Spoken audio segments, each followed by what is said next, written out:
Welcome to this very special edition of the KAJ Masterclass Live, the show which ensures that you profit from your time spent here with experts, either through their industry insights, information, or simply learning from them. And today we have with us Jay David, turnaround executive, founder of Do Business Better, author of Turnaround Revelations, former CEO of a $300 million enterprise. He has led restructurings, bankruptcies, integrations, and profitability transformations across manufacturing and consumer goods. So we'll learn from him about, what he means, what it really costs to produce your product, why traditional accounting often fails to reflect what it actually costs to produce your product. So we'll learn from him how one clear-eyed financial and operational alignments can transform a struggling business into one built for sustainable growth. Welcome to the show, Jay. Thank you. Thank you for having me, AJ. Good to meet you tonight. You're welcome. Welcome to the show, Jay. Welcome to India in this online form. And I'm sure not just in India, but a lot of people a lot of businesses across the globe will benefit from what we are going to talk right now. We'll talk about why traditional accounting may be hurting your business. In this backdrop, we'll have our conversation. But before that, let's understand a bit about your journey, your background, so that the audience knows who they are listening to. I come from a non-traditional background. I went to college 1 year out of high school only to play baseball. I rarely went to class and was focused more on my batting average than my grade point average. I dropped out of school and went to work as a restaurant manager, got married and had my first kid, and realized I didn't want to work all those hours anymore. 24/7 operation, 7 days a week. So one day after work, I drove out to the local community college and began school again and got an accounting degree. And my first job with that accounting degree was with a candy company in Chicago, Illinois. And I chose to be a cost accountant, which means I was involved in valuing inventory, working on the factory floors for productivity, and helping better understand how to do things more efficiently and to increase the profitability of the company. Later, we were acquired, and within 2 years of getting my degree, I was the cost accounting controller for an $800 million company with 10 factories and 5 different ERP systems. So I had to do a lot of thinking on my feet. Once we got things in the right direction there, I made the jump to operations, and through several different moves, I became the chief operating officer for a large candy company in El Paso, Texas. And we shipped about 200 million pounds of candy annually. And we had a nut factory, but we shipped to just about every retailer in the United States.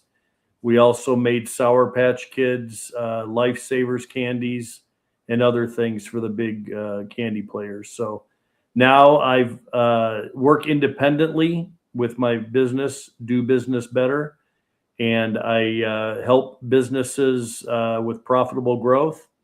I'm also focusing on founders and helping them along their journey from their beginning as a company known as mine or me, and helping them get to ours where they look at their management team and begin delegating responsibilities to others, and eventually helping them get to the theirs stage where they've turned over all leadership and possibly ownership of that company. So those are my focuses now, and happy to talk about any topics you'd like along my journey there. So wonderful journey. Quite a journey you had, Jay. I must tell you, and lots of achievement in that. And one thing that we'll be talking about is that about the traditional accounting. You say traditional accounting statements will hurt your business. So traditional accounting is what people have known till now, and many companies small or big ones are making huge profits, smaller ones have become bigger and have gone listed and been using that same accounting method and becoming profitable. Everybody just knows that. Help us understand what you mean by that traditional accounting will, statements will hurt your business. How should one understand it while using traditional accounting? What's the way out? Well, the biggest problem is that it's looking backward. You wait for 10 days after the month end and you get your books closed. You get an income statement that told you how you did. The data that's in the systems that drive the general ledger are mostly to the benefit of the accountants. And many times they don't set up the proper data that is going to help the operations team to understand how well they're performing. The second biggest contributor is the fact that generally accepted accounting principles mandate that fixed costs be allocated to product cost. So what I mean by that is product cost derives from material cost, labor cost, all the people on the production floor that are working on your product. But then they mandate that you take the cost of your building, depreciation, insurance costs, and other corporate expenses, and divide that by the number of pounds or cases of product that you're going to make.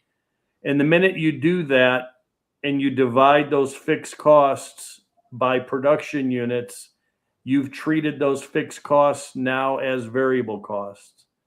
And the assumption is every time you make a product, your building got more expensive, or your depreciation increased, or your insurance cost increased. What I propose and what I've worked on in the past is focusing only on truly variable costs, which in most manufacturing operations is material costs, freight costs to get the product to your customer, and sales commissions. Labor costs, even for factory labor, is not a truly variable cost unless you don't have enough production and you shut down on Thursday and you send all of your people home.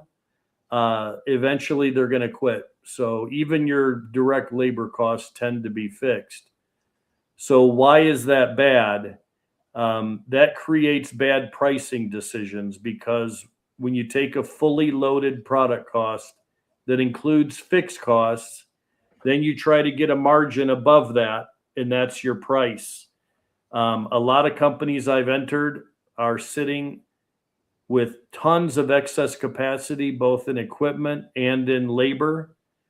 And they're pricing their products based on the fact that with that fully loaded product cost, and then they can't compete.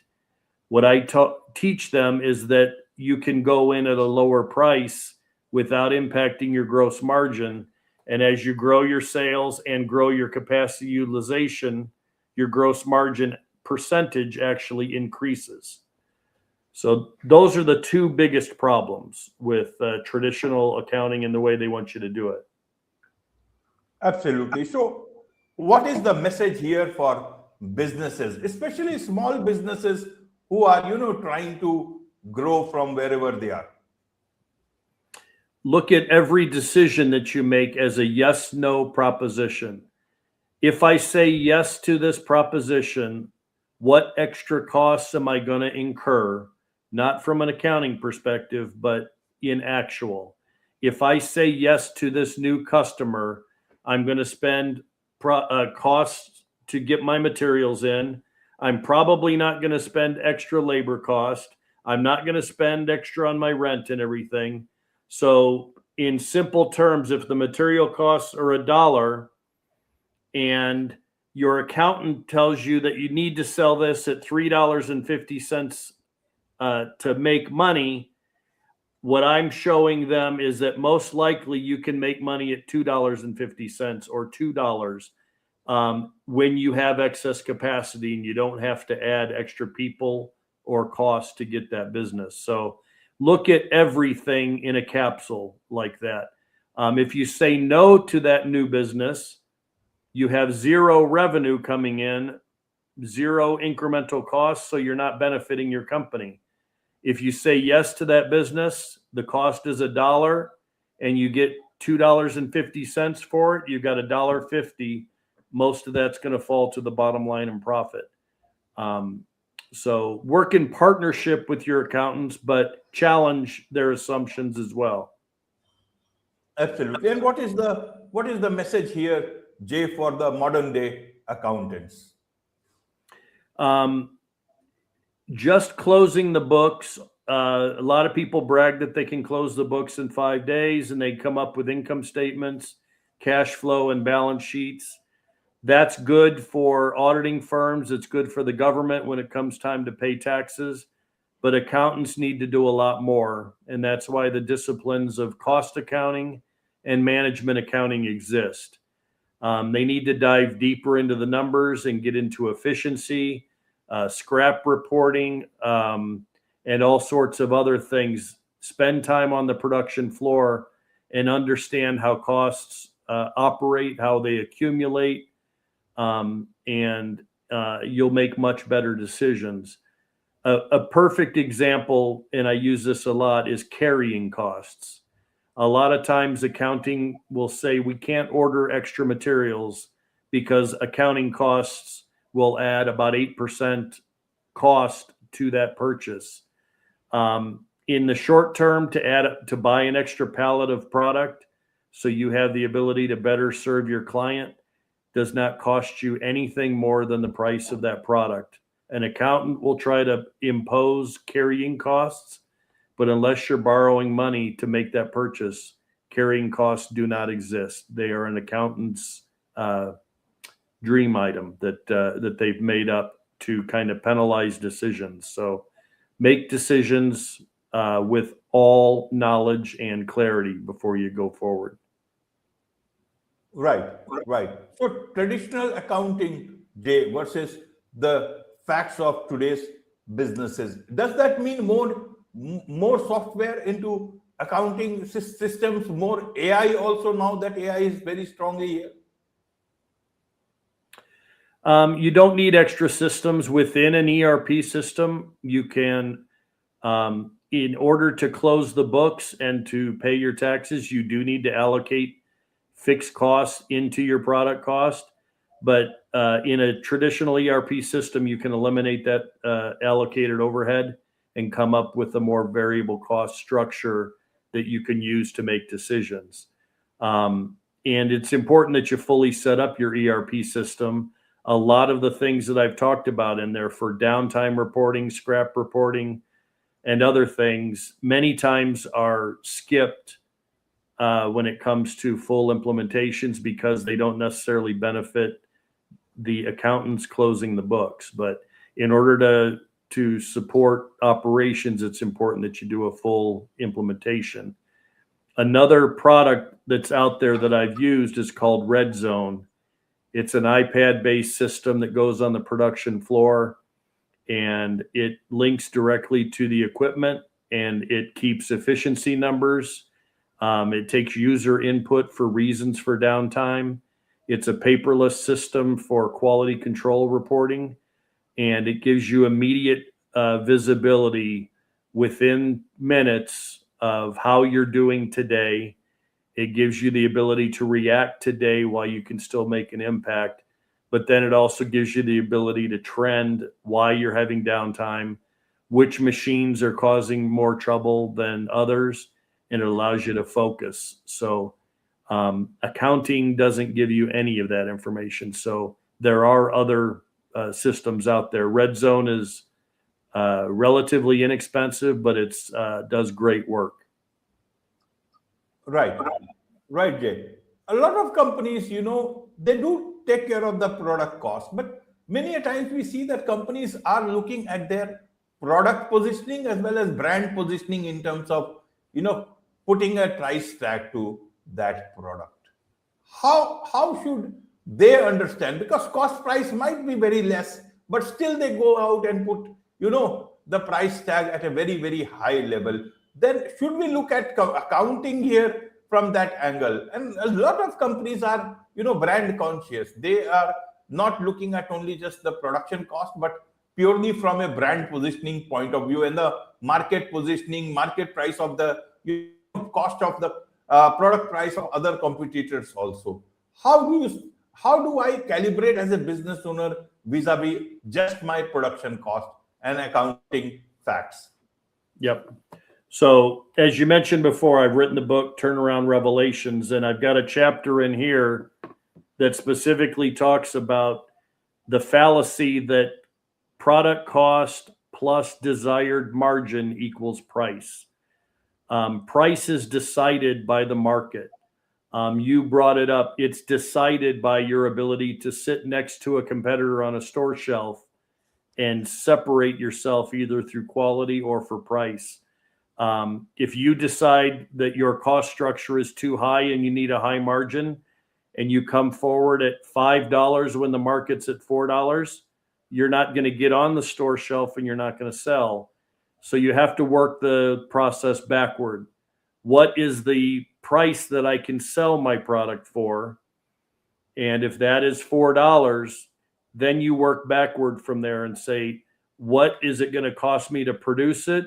And what is my desired margin?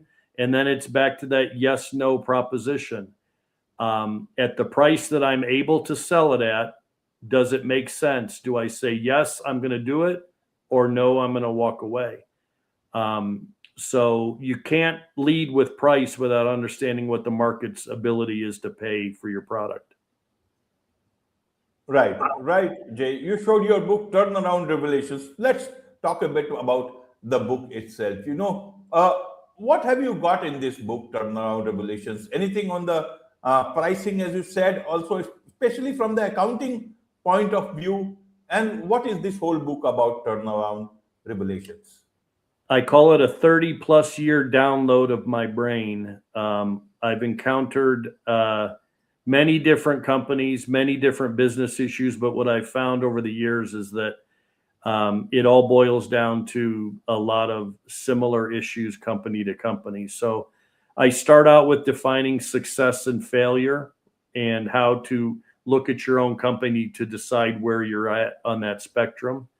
I talk about the founder's journey that I mentioned before and how businesses can move from being solely run by an autocratic leader to expanding management teams and decision criteria to allow for growth.